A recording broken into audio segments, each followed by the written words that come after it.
BA semester 3 સમાયોજનના મનોવિજ્ઞાનની audio સિરીઝમાં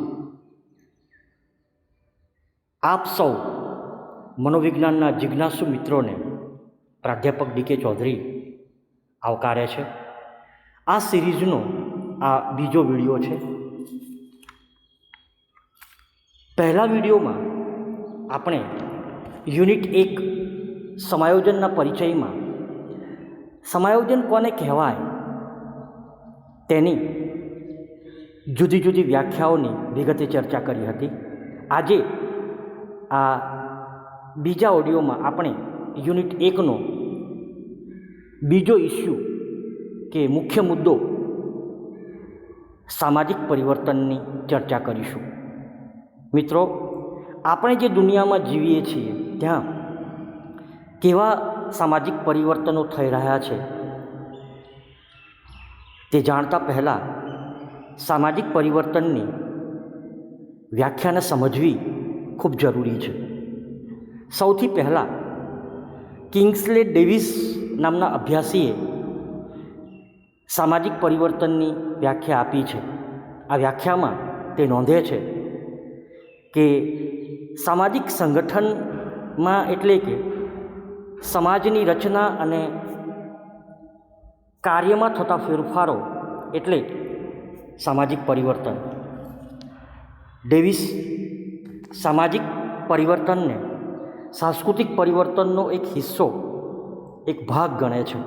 એટલે કે સાંસ્કૃતિક પરિવર્તનો પૈકી જે પરિવર્તનો સામાજિક સંગઠનમાંથી ઉદ્ભવે છે અને સામાજિક સંગઠન ઉપર અસર કરે છે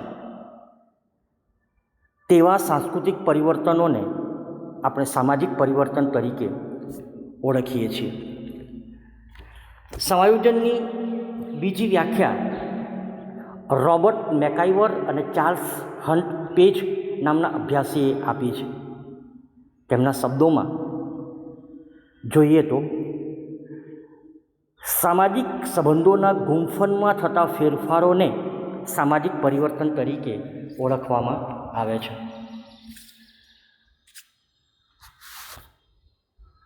સામાજિક પરિવર્તન અંગેનું એક મજાનું પુસ્તક અમેરિકાના એક અભ્યાસી એલ્વિન ટોફલરે 1980માં લખ્યું છે, જેનું નામ છે ધ થર્ડ વેવ, જેમાં તેણે ઇતિહાસને પરિવર્તનના મોજા તરીકે ઓળખાવ્યા છે અને આપણા સમાજમાં કૃષિ ક્રાંતિ, ઔદ્યોગિક ક્રાંતિ બાદ ત્રીજું મોજું આવ્યું છે એમ તે માને છે. 10,000 વર્ષ પહેલાં માણસ ખેતી કરતો થયો ત્યારે પહેલાં મોજાના શ્રી ગણેશ થયા. જ્યાં સુધી કૃષિ મોજું નહોતું આવ્યું ત્યાં સુધી માણસ શિકારની શોધમાં આમ તેમ ભટકતો રહેતો. શિકાર કરી અને માંસને કાચું કે શેકેલું ખાઈને કે પછી ફળ, ફૂલ, કંદ, મૂળ, પાંદડા ખાઈ જીવન વ્યતીત કરતો હતો. પરંતુ તે એકવાર પાકની વાવણી અને લણણી કરતાં શીખ્યો, તેનાથી તેની આહાર વિશેની ચિંતા ઓછી થઈ ગઈ. સંસ્કૃતિના વિકાસ માટેનું એક દ્વાર ખુલ્યું. આ પરિવર્તનને લીધે માણસે સ્થાયી જીવન જીવવાની શરૂઆત કરી. જનસંખ્યામાં વધારો અને નગર રચના માટેની ભૂમિકા બંધાઈ. બીજું મોજું 17મી સદીમાં ઔદ્યોગિક ક્રાંતિની સાથે આવ્યું. સ્ટીમ એન્જિનની શોધ થઈ અને શહેરી અને ઔદ્યોગિક સંસ્કૃતિનો પાયો નંખાયો. પ્રકૃતિને નાથવા માટે ટેકનોલોજીનો વિનિયોગ કે ઉપયોગ કરો એ આ યુગનો મંત્ર હતો. ઈસવીસન 1950ના ઉત્તરાર્ધમાં પશ્ચિમના દેશોમાં આ ઔદ્યોગિક સમાજની પરાકાષ્ઠા આવી. એટલે કે પશ્ચિમના દેશોમાં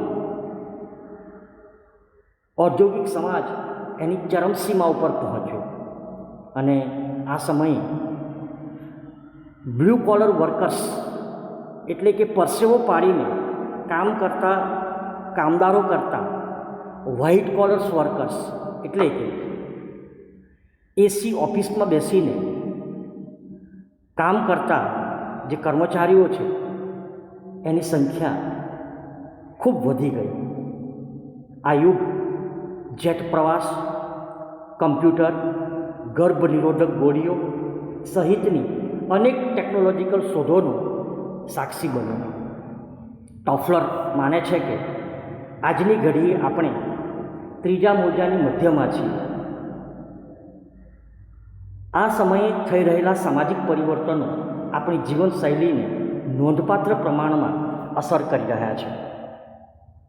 આપણે અનુઔદ્યોગિક સમાજ એટલે કે પોસ્ટ ઇન્ડસ્ટ્રીયલ સોસાયટીમાં પ્રવેશી ચૂક્યા છે અને આ સમયે જે સામાજિક પરિવર્તનો થઈ રહ્યા છે કે થઈ ચૂક્યા છે તેની આપણે વિગતે ચર્ચા કરીશું.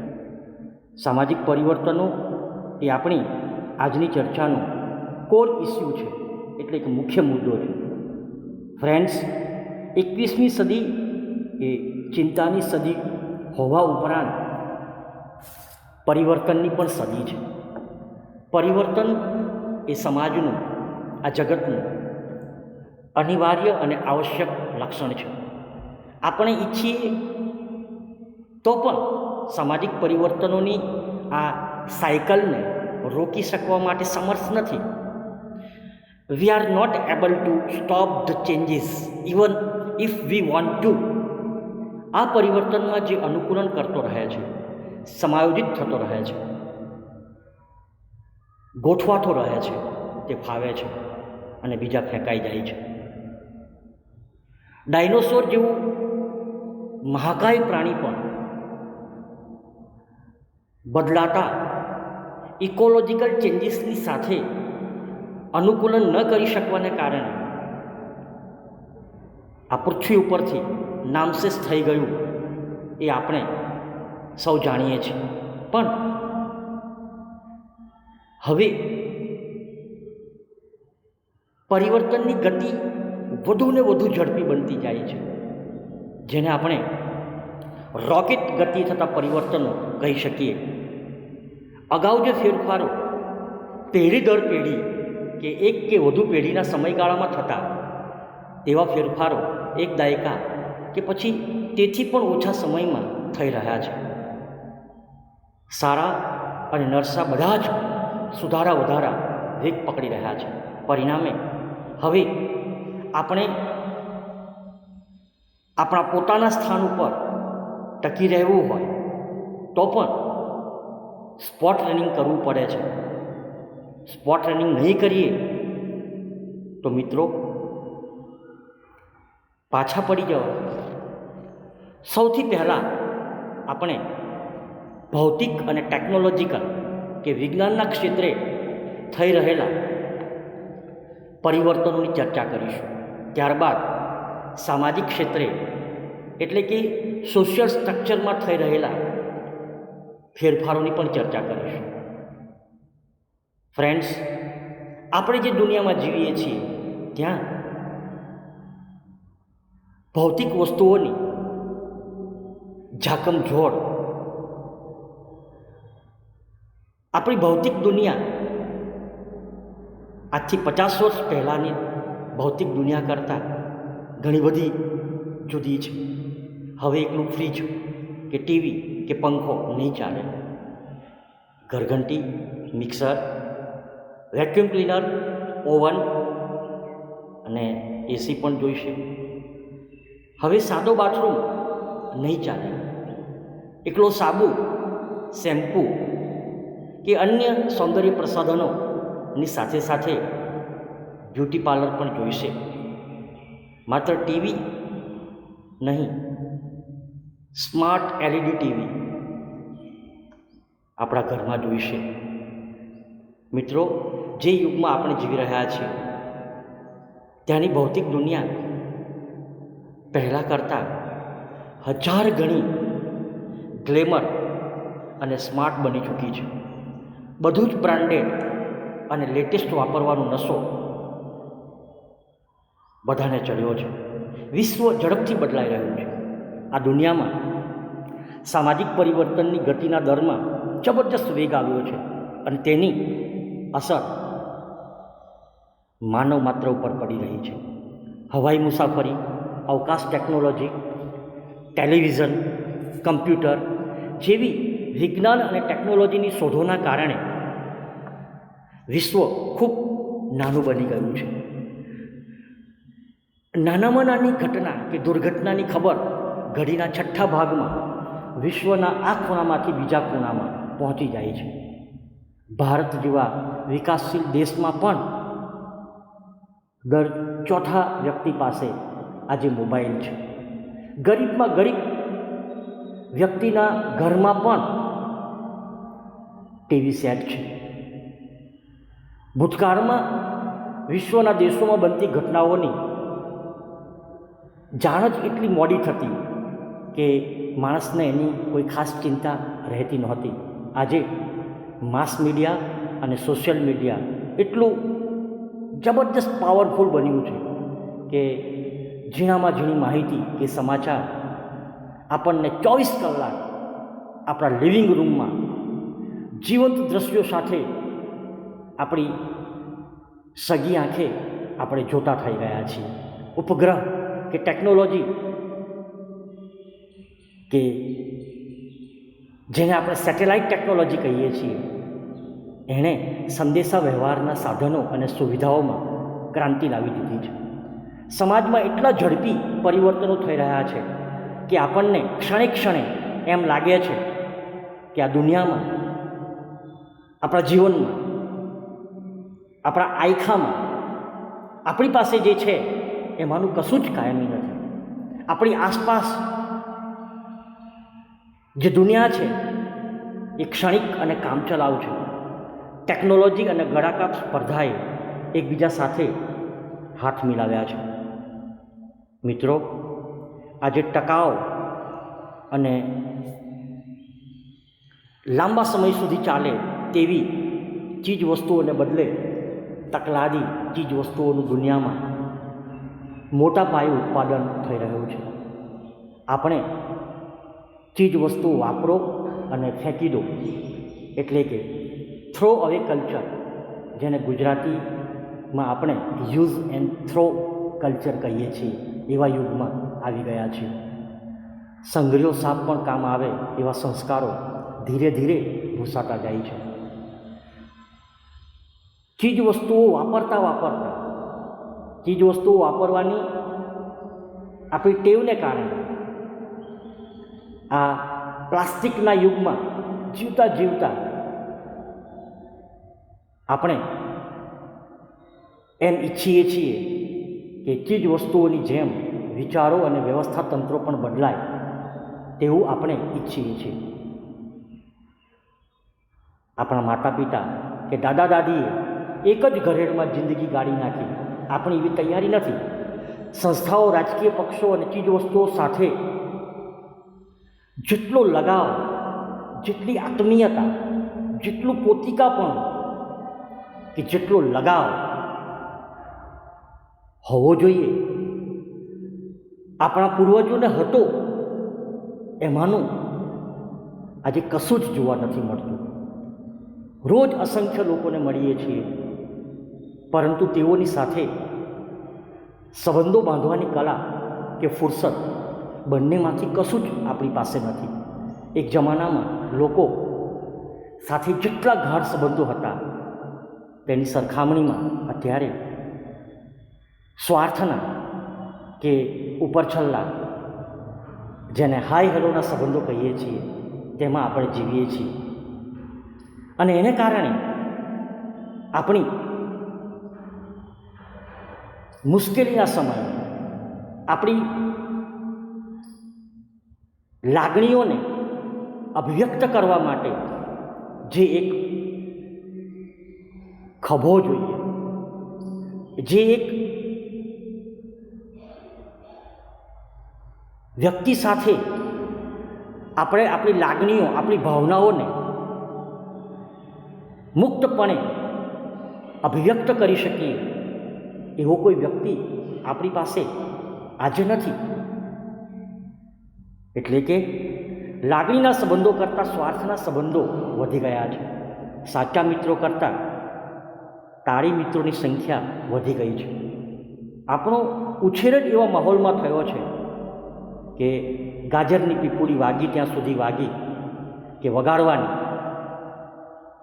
નહીં તો પછી કરડી ખાવાની. એવું આપણે સંબંધોની બાબતમાં પણ કરવા માંડ્યા છીએ. સ્વાર્થના સંબંધો ઉપર રચાયેલી આપણી સામાજિક પૃષ્ઠભૂમિને કારણે આપણે જેમ સમય વીતતો જાય છે તેમ એકલતાના દરિયામાં ડૂબતા જઈએ છીએ. શેરબજાર ભલે મૂડી રોકાણની દૃષ્ટિએ મોટું થતું જાય છે, તેમાં તેજી આવતી જાય છે, પરંતુ આપણે જેને ઇમોશનલ ઇન્વેસ્ટમેન્ટ કહીએ છીએ તેમાં મિત્રો ખરેખર ભયંકર મંદી આવી છે. અને તેને લીધે માનવ માત્રની એકલતા વધી છે. સમાજ સાથેના તાદાત્મ્યોમાં, સમાજ સાથેના સંબંધોમાં ઓટ આવી છે, જેના કારણે કરોડોમાં આરોપતા હોવા છતાં સુશાંત સિંહ રાજપૂત જેવા ફિલ્મી સ્ટારે પણ આત્મહત્યાનો માર્ગ પસંદ કર્યો. મા બાપ પોતાની કારકિર્દી કે પોતાના મોજ શોખ કે પોતાની પ્રતિષ્ઠા અને કીર્તિ પ્રાપ્ત કરવાની એવી આંધળી દોડમાં સામેલ છે કે જેને કારણે પોતાના વહાલ સોયા સંતાનોને એમની ઉંમરમાં જે પ્રેમ, જે હૂંફ, જે સામાજિક ટેકો અને ખાસ તો સમય આપવો જોઈએ એ આપવાને બદલે આપણા વહાલ સોયા સંતાનોને આપણે માત્ર ભૌતિક સુખ સગવડ ના સહારે છોડી રહ્યા છે. એવા માતા પિતા માટે આ એક રેડ સિગ્નલ છે. ટૂંકમાં મિત્રો, આપણી આસપાસ સમાજકારણ, અર્થકારણ, રાજકારણ, આપણી આસપાસનું જે ભૌતિક વાતાવરણ છે બધું જ ખૂબ ઝડપથી અને સતત બદલાઈ રહ્યું છે. પરિવર્તનોના આ સમયમાં કેટલાક લોકોનો એક વર્ગ એવું માને છે કે ભલે ગમે તેટલા પરિવર્તનો થતા, પરંતુ એનાથી ગભરાવાની જરૂર નથી. આપણી આસપાસ સામાજિક અને રાજકીય કે આર્થિક ઢાંચાનો કાંકરો પણ ખરવાનો નથી. જ્યારે બીજા કેટલાક લોકો કે લોકોનો વર્ગ રોજ બરોજ વધતી જતી ગુનાખોરી, આર્થિક સમસ્યાઓ, વિશ્વ કટોકટી અને અણુયુદ્ધની આશંકાઓથી ચિંતિત છે. આવા લોકો જગત વિશે ખૂબ નિરાશાવાદી વલણ સેવે છે. તેઓને એમ લાગે છે કે હવે કોઈ પણ પ્રકારનું નિયંત્રણ રહ્યું નથી. એટલે કે સમાજનો સતમુખ વિનિપાત થઈ રહ્યો છે. સતમુખ વિનિપાત એટલે સર્વનાશ.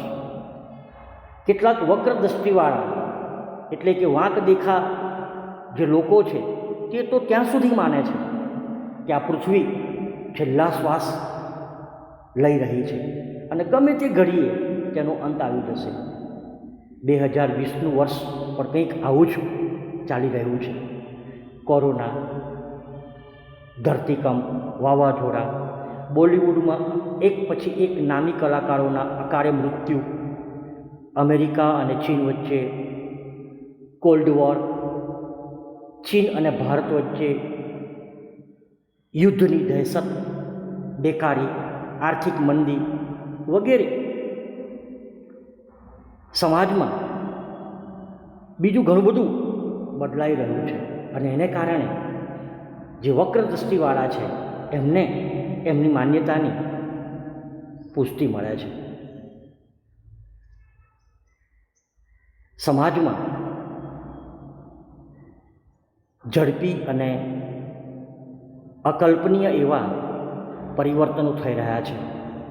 એમાં બેમત નથી, પરંતુ આ બદલાતા જતા જગતની સાથે, આ બદલાતી જતી પરિસ્થિતિઓની સાથે, આ બદલાતા જતા ઇકોલોજીકલ ફેક્ટર્સની સાથે એઝ અ હ્યુમન બીઈંગ આપણે પણ બદલાવ, પ્રયત્નપૂર્વક બદલાવ ખૂબ જરૂરી બને છે. કારણ કે આપણે એક માણસ તરીકે પ્રાણીઓની જેમ માત્ર બદલાતા જતા ભૌતિક વાતાવરણની સાથે જ નહીં, પરંતુ તેની સાથે સાથે સામાજિક અને સાંસ્કૃતિક પરિસ્થિતિમાં પણ ટકવા માટે આપણે ક્યાં તો આપણી જાતમાં અથવા તો આપણા પર્યાવરણમાં બદલાવ લાવવો ખૂબ જરૂરી છે. પરિવર્તનથી ડરવું નથી. એટલે છેલ્લે હું કહીશ कि परिवर्तन से डरना और संघर्ष से कतराना, परिवर्तन से डरना और संघर्ष से कतराना मनुष्य की सबसे बड़ी कायरता है. जीवन का सबसे बड़ा गुरु वक्त होता है, क्योंकि जो वक्त सिखाता है वो कोई और नहीं सिखा सकता. पहला यूनिटना बीजा कोर इश्यू सोशियल चेंज अथवा तो सामाजिक परिवर्तन नी